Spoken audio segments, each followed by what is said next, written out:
Sveikučiai! Šiandien rūkinam skanius, sultingus šonkaulius, kurie nėra šonkauliai. Kokia dar mėsa turi daug jungiamojo audinio, gana daug riebalo ir būna sultinga bei skani? Tai aišku, kad tai yra sprandinė. Tuoj viską paaiškinsiu, o prieskonius naudoju šiandien tiesiog labai paprastai: druska, pipirai, česnakai, taip vadinama šventoji trejybė, ir bandysiu dar dėti teriaki padažo.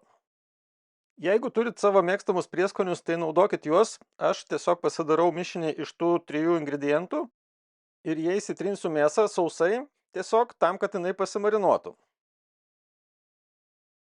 Jeigu jau sakau, kad kepam šonkaulius, nors ir netikrus, tai reikėtų pasidaryti, kad jų forma būtų panašiai tikrų šonkaulių. Dėl to mėsą tiesiog įpjaunu ir padarau jos tarsi išklotinę, tam, kad būtų plokščias mėsos gabalas panašus pagal formą į šonkaulius. Tai tikrai nėra sudėtinga, tiesiog reikia aštraus peilio ir truputį kantrybės. Tokia forma reikalinga ne tik dėl grožio, bet taip pat leis vienodžiau kepti mėsai ir kepsiu lygiai taip pat, kaip kepčiau paprastus kiaulienos šonkaulius. Mėsą geriausia būtų pamarinuoti sausai ir padėti į šaldytuvą bent jau kelioms valandoms mažiausiai, o šiaip geriausia būtų per naktį. Kadangi naudoju labai paprastus prieskonius, druska, pipirai, česnakai, tai tikslas nėra suteikti mėsai labai daug skonio, o labiau, kad jinai šiek tiek prasisūdytų ir suminkštėtų. Pagrindinis skonis bus iš padažo, kuriuo po to kepant apkepsiu mėsą. Jeigu turit specialų padėklą su grotelėmis, tai naudokit jį. Aš šiaip jau didelio skirtumo nepastebėjau. Kuriam kepsninę ir šiandien kepsim 3 etapais. Tai pirmas yra tiesiog mėsos parūkinimas, antras bus folijoje ir trečias bus etapas aptepant su padažu kepant. Rūkinti pradėsiu nuo gana žemos temperatūros, apie 110 laipsnių Celsijaus, ir po truputį leisiu kepsniniai kaisti. Tai dedu nemažą medienos gabalą į anglis, tam, kad būtų nemažai dūmų, ir pirmas etapas toks tarsi yra šaltas rūkimas.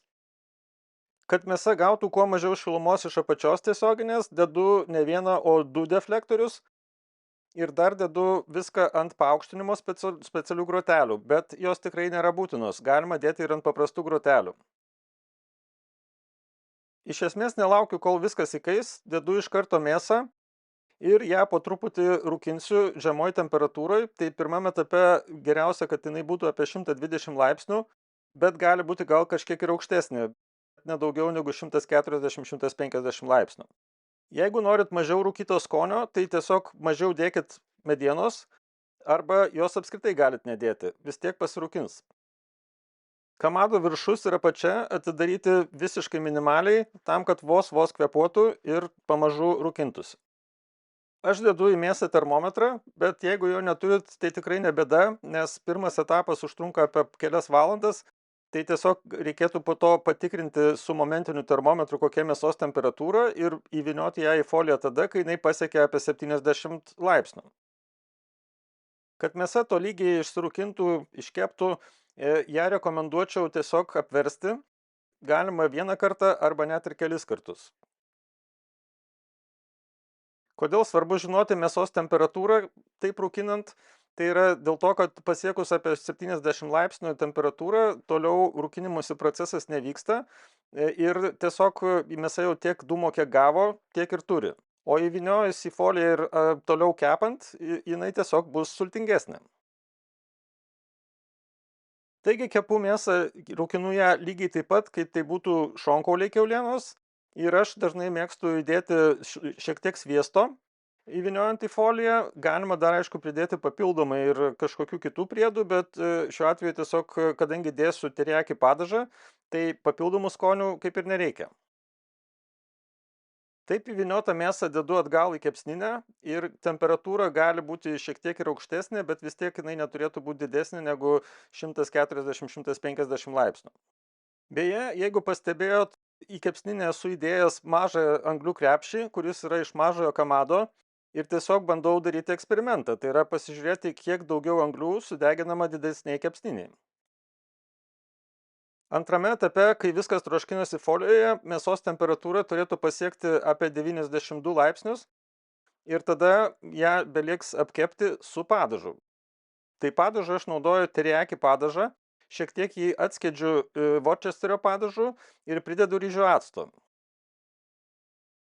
Taip troškinant mėsą temperatūra dar nėra pagrindinis rodiklis, reikėtų tiesiog pajausti, kada jinai lengvai prasiduria su tuo pačiu termometru, reiškia jau jinai artėja į pabaigą. Tai jeigu temperatūra ir nevienoda, pavyzdžiui, kažkuriam gale yra didesnė, kažkuriam mažesnė, tai nieko baisaus.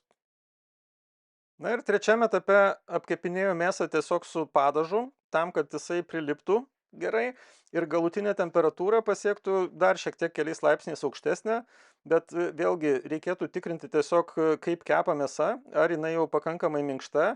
Tik tai vienas dalykas, kad jeigu per ilgai kepsit, tai jinai gali pavirsti į tokią plėšytą kiaulieną, tai reikėtų to momentu nepražiopsoti. Paskutiniame etape temperatūra gali būti ir šiek tiek aukštesnė. Na ir kaip visada, baigus kepti, rekomenduočiau mėsai duoti šiek tiek pailsėti, tai gabalas nėra per daug didelis, tai užtenka kokių 10-15 minučių. Tokį kepsnį esu bandęs kepti ne vieną kartą, tik tai pirmą kartą naudojau teriyaki padažą, vietoj jo galima naudoti kažkokį kitą barbekių padažą arba savo pasidarytą padažą iš kečupo, garstyčių ir jų aptepti. Žiauriai gerai iškepusi mėsa, taip pat skonis yra labai geras su teriyaki, tai labai rekomenduočiau tikrai pabandyti ir labai primena šonkaulius, tik tai pagrindinis privalumas yra tai, kad nėra kaulų. Na, viskas užtruko tikrai netrumpai, apie 5 valandas, šiek tiek gal net ir daugiau, bet tikrai vertėjo, labai rekomenduoju. Skanaus ir iki kito karto.